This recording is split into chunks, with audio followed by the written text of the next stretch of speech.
Okay, it's been a busy day today.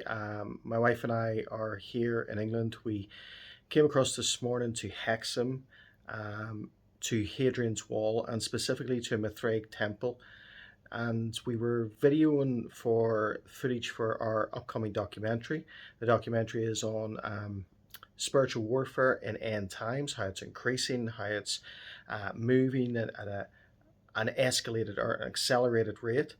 And while we were filming there, one of the interesting things to note, I think, that my wife was overcome with dizziness and her legs went and so on because these are spiritual strongholds around the world, and it's there's spirits behind them. They are certainly strongholds in terms of paganism, certainly strongholds in terms of false deities, or as we would say it as demonic principalities and powers.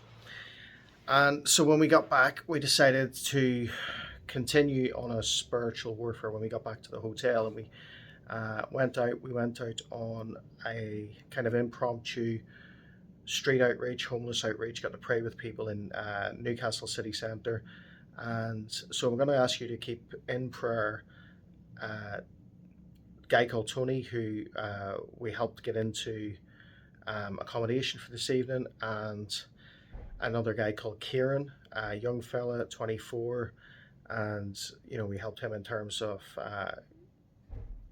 getting a tent and so on because he doesn't want to go back into hostels and so on. And we had a discussion with Kieran. He's a young fella, like I said, and he said we're the first people that stopped to pray with him and so on. And he has a real issue with the New Testament, and the issue with the New Testament that he has is not so much, when we broke it down, with the scripture, but rather with the church.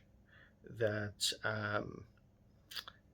basically you don't see the church as the arms and feet of Jesus, the outstretched hands, and I think that sort of shows you the spiritual warfare that we're in.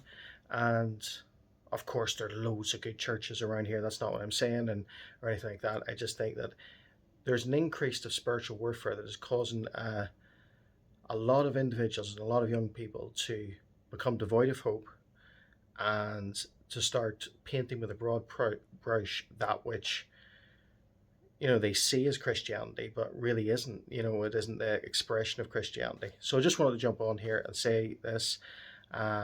Please keep those two guys in prayer. They sort of stood out today, and we're going to go off and get something to eat now. But please keep this documentary in prayer and what we're doing with this. And I know that Vicky Joy Anderson's on this already, so is Karen Wilkinson, Josh Peck, and others. And we're putting this documentary together, and it'll be released. It's not, it'll just be released openly. The purpose of this is to equip the saints in the end time in terms of, the weapons of our spiritual warfare, the truth of Scripture, but talk about it from a real point of view, but also the overlying sort of corporate point of view of strongholds around the world. So, guys, God bless. We will see you on Tuesday for the prophetic outlook, and have a great day.